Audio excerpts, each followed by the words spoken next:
औज़ुबिल्लाहिमिनश्शैतानिर्रजीम बिस्मिल्लाहिर्रहमानिर्रहीम। अस्सलाम वालेकुम व्यूअर्स। तो आज हम बना रहे हैं निहारी।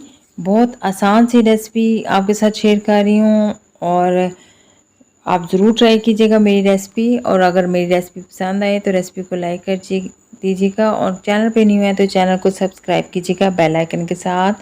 दुआ में ज़रूर याद रखिएगा। तो इसको बनाने के लिए सबसे पहले हमने ले लेना है गोश्त। 1 किलो गोश्त लिया है, बोन का गोश्त लिया और साथ मैंने जो हड्डी है वो पायों की हड्डी ली है, गोडे की जो हड्डियाँ होती हैं वो ली हैं। तो सबसे पहले हम जो हड्डियाँ उनको गला लेंगे और हड्डियों को गलाने के लिए मैंने कुकर लिया और कुकर के अंदर डाल के 15 से 20 जवे लहसुन के लिए, देसी लहसुन है, हाफ़ टी स्पून नमक, 5 से 6 काली मिर्चें, थोड़ी सी दालचीनी, 1 मोटी इलायची और बीच में हमने 2 लीटर पानी डाल के इसको बॉयल होने के लिए रख दिए है ताकि अच्छी तरीके से हमारी जो हड्डियां वो गल जाएं। तो दूसरी साइड पे हमने गोश्त को पका लेना है। तो गोश्त को बनाने के लिए हमने लिए 1/2 कप कुकिंग ऑयल और 2 मीडियम साइज़ के प्याज लिए और उन प्याज को ब्राउन कर लेना है। बहुत ज़्यादा डार्क ब्राउन नहीं करना, बस आप देखें कि गोल्डन ब्राउन हो जाए तो आप थोड़े से प्याज निकाल लें और साथ ही आप गोश्त डाल दें।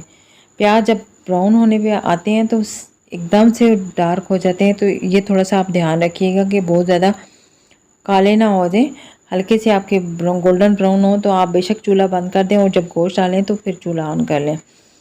तो गोश्त को आपने भून लेना है। लहसुन अदरक भी डाल दिया, 3 टेबल स्पून लहसुन अदरक का पेस्ट डाला है और लहसुन अदरक के पेस्ट के साथ आपने गोश्त को अच्छी तरह भून लेना है ताकि गोश्त की बिल्कुल जो स्मेल है वो ख़त्म हो जाए। तो उसके बाद आपने 1 पैकेट निहारी का डालना है और इसको निहारी मसाले के साथ अच्छी तरह भून लेना है।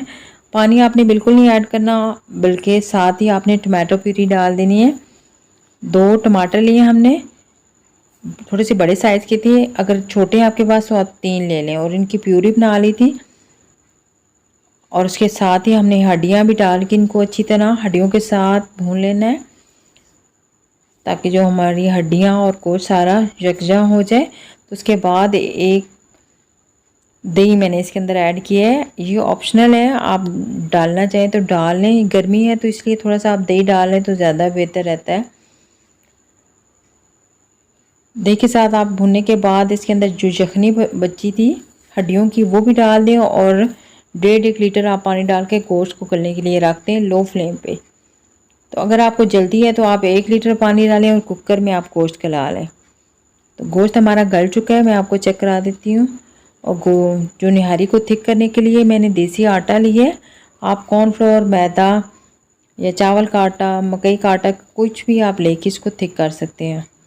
देसी आटे से ज़्यादा अच्छा टेस्ट आता है। तो मैंने 3 टेबल स्पून देसी आटा लिया, उसको घोल लिया और इसको निहारी के अंदर डाल के हल्की सी चम्मच हल्की हल्की हिलाते रहें साथ साथ ताकि कोई गुठली ना बने। और लो फ्लेम पे आपने इसको थोड़ी सी 5 मिनट कुक कर लेना है ताकि आपकी अच्छी सी निहारी थिक भी हो जाए और जो आटा है वो अच्छी तरीके से पक जाए। तो उसको सर्व करें और जो तरी आपने भूनते हुए निकाली थी वो भी ऊपर डाल दें। थोड़ी सी सब्ज़ मिर्चें, अदरक ज़रूर डालें और जो प्याज आपने ब्राउन निकाला था उसको भी स्प्रिंकल कर लें। वीडियो पसंद आई तो